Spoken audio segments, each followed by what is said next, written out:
What if I told you the church you're visiting may be led by a pastor who sold his soul to the devil, trading his faith for unimaginable miracles and fame? Stay with me till the end to find out what they don't want you to know. Once upon a time in the sprawling city of Delra, there lived a pastor named Father Joseph. He was admired for his incredible healing abilities, and people came from all corners of the city to witness his miraculous powers. Many believed he was a divine messenger, chosen by God to heal and perform wonders. But behind closed doors, Father Joseph had turned his back on the very faith that once defined him. Driven by ambition, he had made a pact with the devil. He sold his soul for power in exchange for earthly glory. Raised in a devout Christian home, Father Joseph's father, Pastor Joseph, was a well-respected leader, and his mother, Diana, was a dedicated deaconess.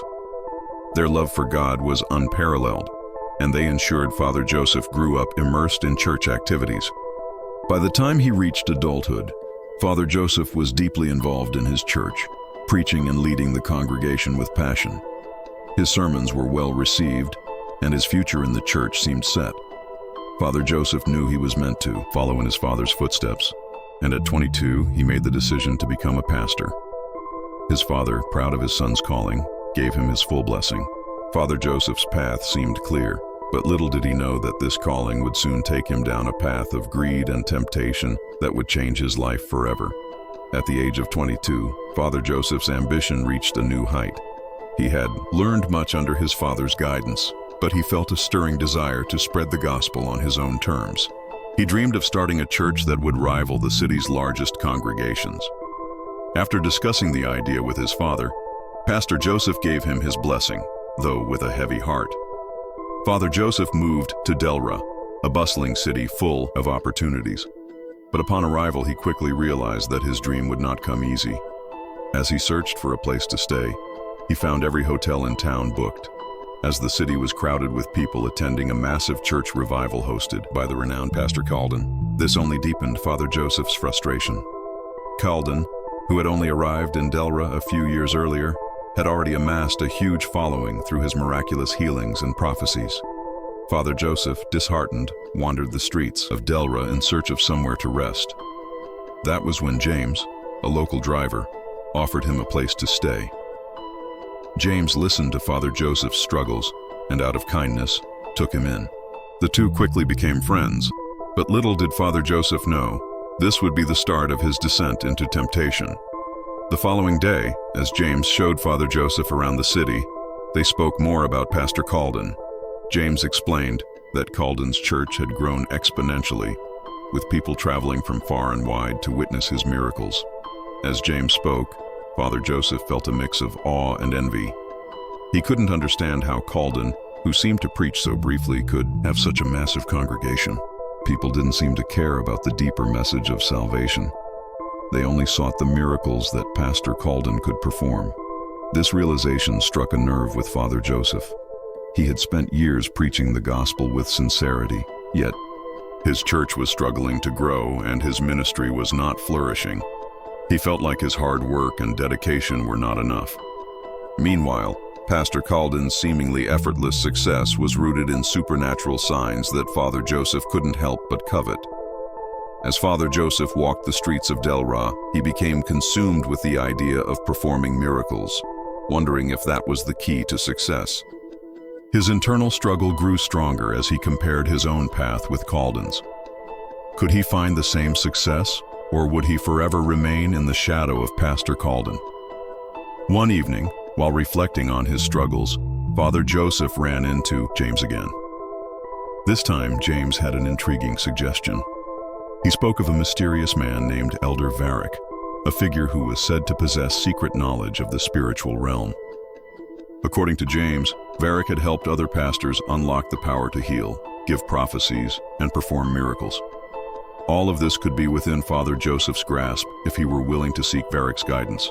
James described how Varick had connections to the supernatural world, offering a way to access powers that could elevate Father Joseph's ministry beyond anything he could imagine. James assured Father Joseph that Varick wasn't a fraud, but rather a spiritual guide who had helped many pastors achieve great success. The offer seemed too good to resist. Father Joseph was torn. He had always believed that true power came from God, but the temptation of instant success gnawed at him. As James spoke, Father Joseph felt the weight of his desire for fame and recognition. Could he resist the allure of this dark power? He knew that his current path wasn't yielding the results he desired, but was he willing to sacrifice his soul for the success he so desperately craved? It was in this moment that Father Joseph made his choice, setting himself on a path that would change his life forever. After days of contemplation and prayer, Father Joseph felt an overwhelming sense of inadequacy. His ministry remained small, his church struggling to attract new members. Despite his genuine preaching, it seemed like the city had no place for him. The more he thought about Elder Varick's words, the more Father Joseph felt cornered. His frustration and envy intensified as he watched Pastor Calden's congregation grow exponentially while his own church faltered. Father Joseph finally decided to seek out Elder Varick. He couldn't ignore the temptation any longer. He called James and asked him to arrange the meeting. A part of Father Joseph still struggled with the idea of turning to dark forces, but the desire for success and recognition clouded his judgment. He convinced himself that he could use this power to bring people to Christ, to heal the sick, and to lead more souls to salvation. But deep down, he knew this was a dangerous path. He had once preached about the dangers of temptation and the cost of seeking worldly power, but now he was willing to forsake everything he once believed in to achieve greatness. Father Joseph had crossed a line, and the journey ahead would come at a much steeper price than he ever anticipated. Father Joseph met Elder Varick in a secluded part of the city, hidden away from the bustling crowds. Varick was an imposing figure, dressed in dark robes that seemed to shimmer in the dim light. His presence was unsettling, and the air around him seemed thick with power. Varick wasted no time in explaining the pact that Father Joseph would have to make. The Master of Shadows, a powerful being beyond human comprehension, could grant Father Joseph the ability to perform miracles and achieve unimaginable success. In exchange, Father Joseph would have to surrender his soul. The power would be his, but it came with a cost, an eternal price that would bind him to the dark forces. Varick assured Father Joseph that the Master was not evil, but merely a force of nature, offering him a way to unlock his true potential. The offer seemed too tempting to refuse. Despite the warnings that echoed in the back of his mind, Father Joseph found himself agreeing to the pact. The ritual that followed was unlike anything he had ever experienced. The room darkened, the air grew colder, and Father Joseph felt an energy flow through him that was both exhilarating and terrifying. He was now bound to the Master of Shadows, and his journey into darkness had begun. The transformation was immediate. Father Joseph returned to his church, his heart pounding with excitement and fear. The first time he laid his hands on a sick person, he felt an overwhelming surge of power. The person's ailments seemed to vanish in an instant. He could see visions of the future, speak prophecies, and perform miracles that left his congregation in awe. Word of his newfound abilities spread quickly, and soon his church was filled with people seeking healing, prophecy, and divine intervention. The once empty pews were now packed with eager believers, and Father Joseph felt the intoxicating thrill of success. His ministry was growing rapidly, and his fame was spreading across the city. He drove expensive cars, wore fine clothes, and lived a life of indulgence. Yet with every miracle, the weight of the pact grew heavier. The Master of Shadows demanded more, and the sacrifices began. Each miracle came at a cost, and the more Father Joseph used his powers, the more he felt his soul slipping away. But the lure of success kept him going. The price seemed insignificant in comparison to the glory and recognition he was receiving. Father Joseph had become a vessel for the dark powers, and his rise to power had come at the cost of his soul. As his church continued to grow, Father Joseph began to notice something unsettling.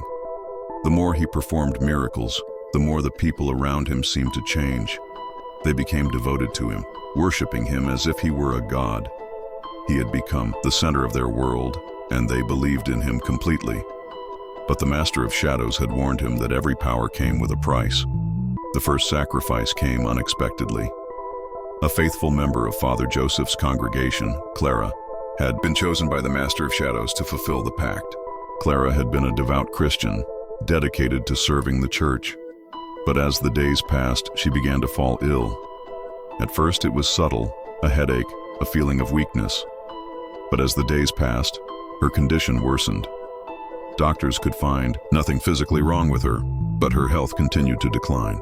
Father Joseph, desperate to save her, prayed over her. But nothing changed.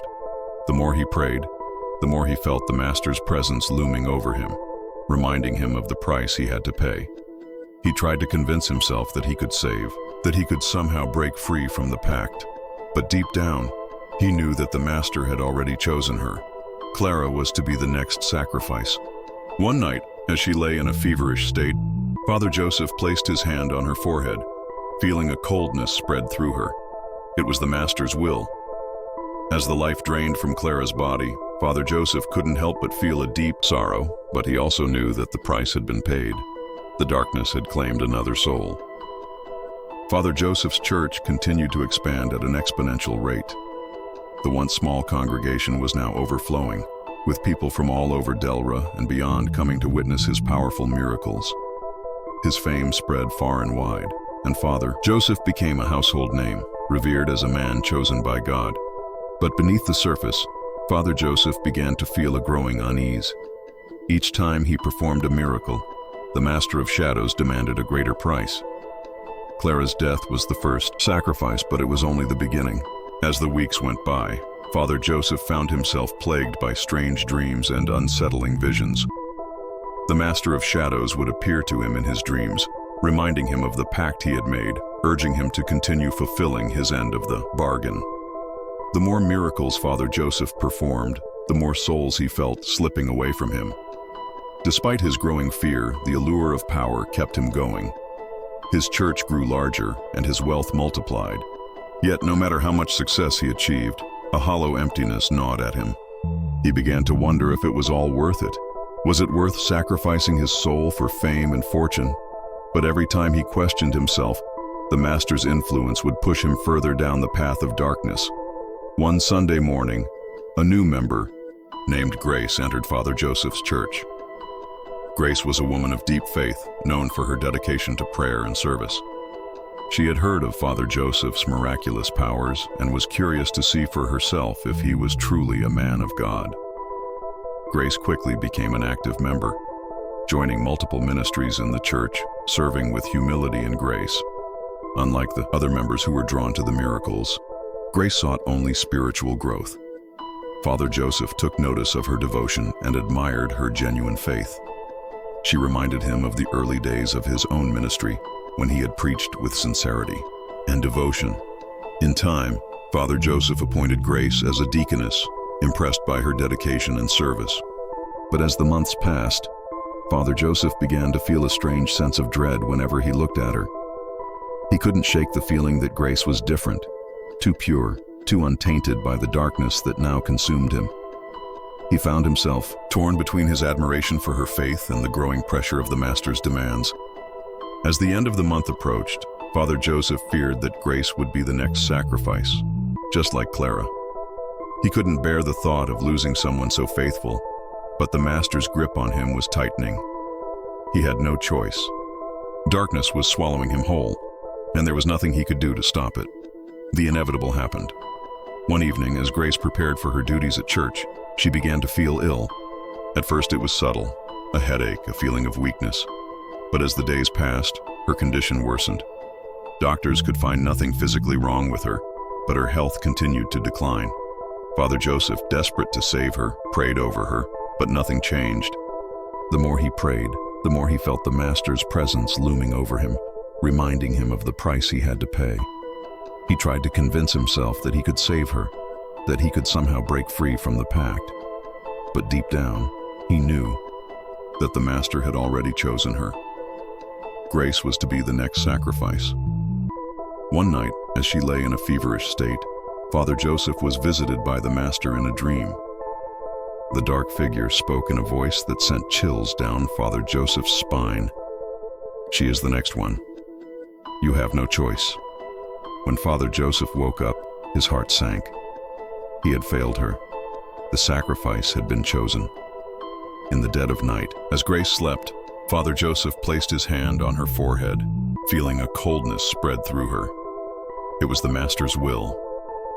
As the life drained from Grace's body, Father Joseph couldn't help but feel a deep sorrow, but he also knew that the price had been paid. The darkness had claimed another soul. Father Joseph stood before his congregation the next Sunday, as a sea of people filled the church. His miracles had brought them in, and now they followed him blindly, worshiping him as a god. But Father Joseph's heart was heavy with guilt and shame. The Master of Shadows had taken Grace, and in doing so, Father Joseph felt like he had lost a part of himself. The thrill of success, wealth, and power no longer brought him joy. Every miracle, every prophecy, every healing felt hollow.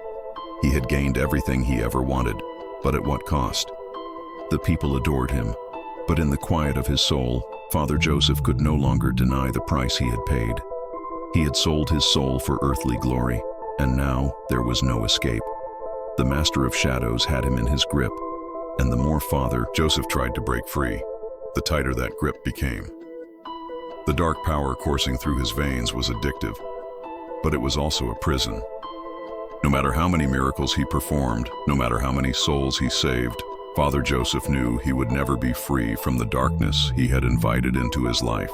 He had reached the point of no return. The Master's hold on him was absolute, and there was no way out. Despite the suffocating grip of darkness, a part of Father Joseph still longed for redemption. The memory of his early days preaching with sincerity and devotion haunted him.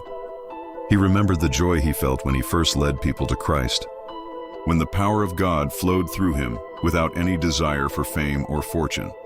But now all of that seemed distant and unreachable. Father Joseph continued to perform miracles, his church growing larger with each passing day. But as the people crowded into his church, seeking healing and prophecy, Father Joseph felt an emptiness inside that no amount of power could fill. He was constantly haunted by the memory of Clara's death and the agony he felt when Grace was chosen as the next sacrifice. Deep down, Father Joseph knew that he could never undo the damage he had done. The pact with the Master of Shadows had sealed his fate, and the cost of his success was a heavy burden to bear. But a part of him still clung to the hope that there might be a way to find peace, to escape the darkness that had consumed him. But every time he tried to pray, every time he sought God's forgiveness, the darkness whispered louder, drowning out any hope of redemption. One night, as Father Joseph lay in bed, unable to sleep, he heard a voice calling to him. It was faint at first, like a whisper on the wind, but it grew stronger with each passing moment. The voice seemed to call him back to his roots, to the man he once was. Father Joseph recognized it as the voice of God, the voice he had once listened to so intently. "Father Joseph," the voice said, "you have strayed far from the path, but it is not too late to turn back." For the first time in years, Father Joseph felt a flicker of hope. Could he truly find redemption? Could he break free from the darkness that had bound him for so long? He knew the journey ahead would not be easy, but he was willing to try. The Master of Shadows had promised him power, but all it had brought him was pain and loss. As the voice of God continued to speak, Father Joseph made a decision. He would try to seek forgiveness no matter the cost.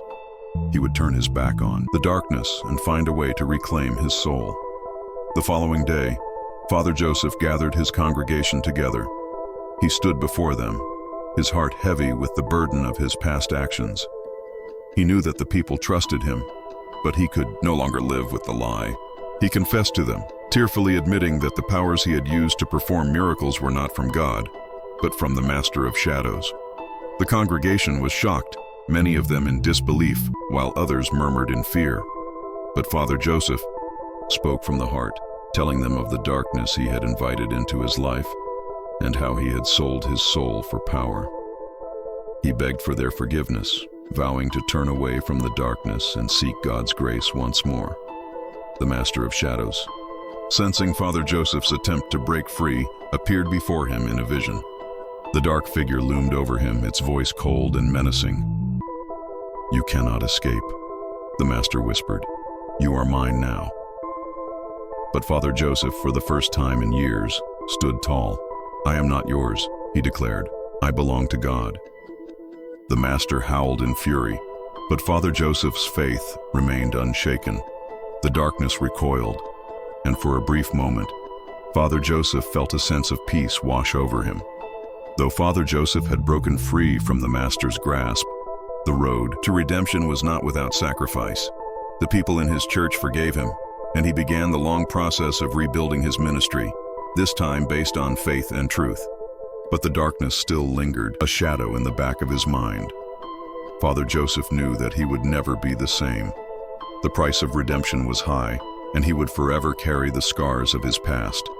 But for the first time in years, he felt hope. He had regained his faith, and with it, his soul. The Master of Shadows could no longer control him, and though the road ahead would be difficult, Father Joseph knew that he had chosen the right path. Redemption had come at a great cost, but it was worth every sacrifice. Thanks for watching till the end. If you like this story, hit like button, and if you haven't, please subscribe to this channel so you never miss amazing stories from us. Comment down below in the comment section and let me know which country or city are you tuning in from. Till then, take care, folks. Bye.